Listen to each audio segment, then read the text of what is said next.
दोस्तों, मैग्नेट से तो हम सभी ने बचपन में काफी खेला है। वो तो बस बड़े होकर ही हमको मालूम चला कि इन खिलौनों से आज के समय में हमारे फ्रिज, मोटर्स, रेलवेज और एमआरआई जैसे मेडिकल इक्विपमेंट्स चल रहे हैं। मैग्नेट्स की खोज किसने कब की, इसका तो कोई अंदाजा नहीं है, लेकिन ये नेचुरली तो पहले से प्रकृति में पाए जाते थे। लेकिन आज के मॉडर्न ह्यूमंस ने अपनी जरूरत के हिसाब से मेटल्स को मैग्नेट में बदलने की तरकीब इजाद कर ली है।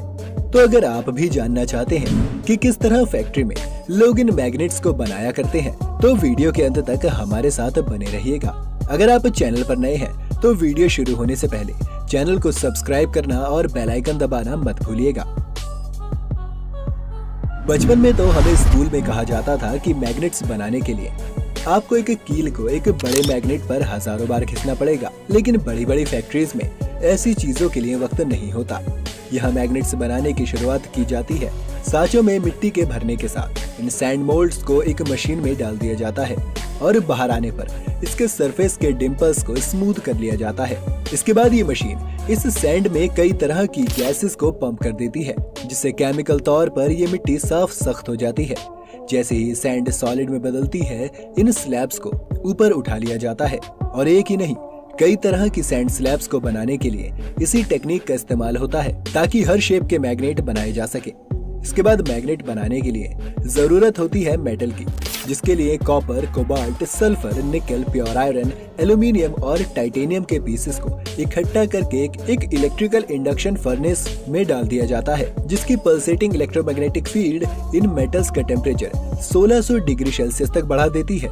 इस हाई टेम्परेचर पर ये सभी मेटल्स धीरे धीरे पिघलने लगते हैं और अच्छी तरह से आपस में मिक्स हो जाते हैं। अब इस मेटल से जो मेटेलिक लिक्विड तैयार होता है, उसे उन सैंड मोल्ड्स के अंदर डाल दिया जाता है और ऐसा होने पर सैंड को हार्ड करने के लिए जो गैस हमने इस्तेमाल की थी, वो सैंड की फोर्स से आजाद होकर बाहर आने लगती है।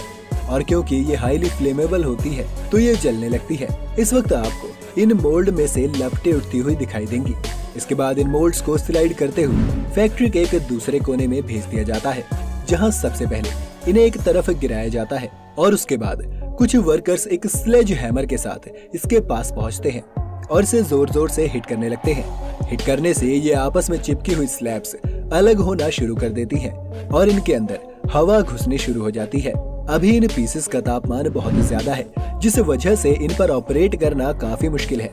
इन्हें ठंडा करने के लिए एक फैन के आगे छोड़ दिया जाता है और इसके बाद एक शॉवल की मदद से इन सभी स्क्रैप को एक बिन में डाल दिया जाता है और इसमें से काम के पीसेस को अलग करने के लिए एक मैग्नेट की मदद ली जाती है, जो इन पीसेस को अट्रैक्ट कर लेता है। अभी जो पीसेस हमने अलग किए हैं, ये मैग्नेट्स नहीं है, बल्कि एक आम मेटल एलॉय ही है। लेकिन इसके बाद इसे मैग्नेट बनाना शुरू किया जाना है। अभी हम रिंग मैग्नेट्स को स्क्रीन पर देख रहे हैं, जिन्हें कॉपर की एक ट्यूब के आसपास स्टैक करके रख दिया गया है। इस ट्यूब को भी इसके बाद एक बड़ी और मोटी ट्यूब में डाला जाता है और इस ट्यूब को सिलिका सैंड के साथ भर दिया जाता है। सिलिका सैंड से पूरी तरह भर जाने के बाद ट्यूब के दोनों एंड्स में कंक्रीट लगाकर उसे सील कर दिया जाता है और कॉपर ट्यूब के लिए ऊपर थोड़ा सा स्पेस छोड़ दिया जाता है। यहाँ से इस बड़ी ट्यूब को एक और इलेक्ट्रिकल फर्नेस में भेजा जाता है और तब तक गर्म किया जाता है जब तक इसका रंग लाल ना हो जाए। इस प्रोसेस से अगले स्टेप में जो इलेक्ट्रोमैग्नेटिक फील्ड इन पीसेस के कांटेक्ट में आने वाली है, उन्हें एक्सेप्ट करने में इन पीसेस को मदद मिलेगी।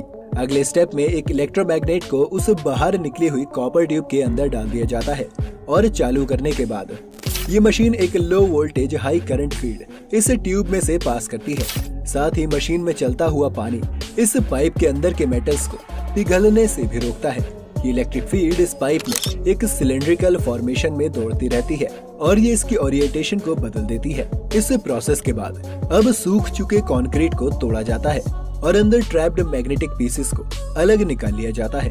अब ये मैग्नेट्स पूरी तरह से ओरिएंटेड है और इनमें एक वीक मैग्नेटिक फोर्स भी है। इसे हम लगभग आधा काम होना मान सकते हैं, क्योंकि हमारे मेटल के पीसेस ने अपना मैग्नेट होना एक्सेप्ट कर लिया है। बस एक चीज ही बाकी है कि इनकी पावर बहुत ज्यादा कम है, जिसका समाधान आगे निकलेगा। अभी इन मैग्नेट्स को एक सैंड पेपर या ग्राइंडर की मदद से शेप में लाने के लिए अच्छी तरह ग्राइंड किया जाता है और सारी रफ एजेस को स्मूथ कर लिया जाता है। मैग्नेट्स सुंदर तो हो गए हैं, पर जैसा कि हमने कहा, ये अभी भी किसी काम के नहीं है, इसलिए इन्हें एक मशीन के अंदर डाला जाता है जो एक इलेक्ट्रोमैग्नेटिक चार्ज इन्हें डिलीवर करती हैं और उस चार्ज के कांटेक्ट में आने से इन वीक मैग्नेट्स की पावर धीरे धीरे से बढ़ने लगती है और इन्हें एक डिजायर्ड लेवल पर जाकर छोड़ दिया जाता है। इसके बाद सारा काम लगभग हो चुका है। सभी मैग्नेट्स इसी तरह बनाए जाते हैं। अगर आपने इस प्रोसेस से एक हॉर्स शू मैग्नेट या बार मैग्नेट बनाया है तो ये हो सकता है कि आप उसे कलर भी करना चाहें। ऐसे में इन्हें पेंट डिपार्टमेंट में भेज दिया जाता है, जहां इनके ऊपर लाल और नीला पेंट हो जाता है। तो देखा आपने कि किस तरह से मैग्नेट्स जैसी चीजों को बनाने के लिए भी इतनी मेहनत लगती है। न जाने कितने मेटल्स को मिक्स करने और पिघलाने के बाद इसे बनाना शुरू किया जाता है। फिर 2 से 3 बार तो उसमें से अलग अलग मैग्नेटिक और इलेक्ट्रिक फील्ड से पास करवाया जाता है ताकि ये मेटल अपना मैग्नेटिक कैरेक्टर एक्सेप्ट कर पाए। उम्मीद है ये सब कुछ देखकर आपको वीडियो में काफी मजा आया होगा और काफी कुछ सीखने को भी मिला होगा। अगली वीडियो आप किस बारे में चाहते हैं हमें कमेंट्स में लिखकर बताएं। अगर आपको ये वीडियो पसंद आई हो तो इसे लाइक करना और शेयर करना ना भूलें। साथ ही अगर आप चैनल पर नए हैं तो जाते जाते चैनल को भी सब्सक्राइब जरूर कर लें।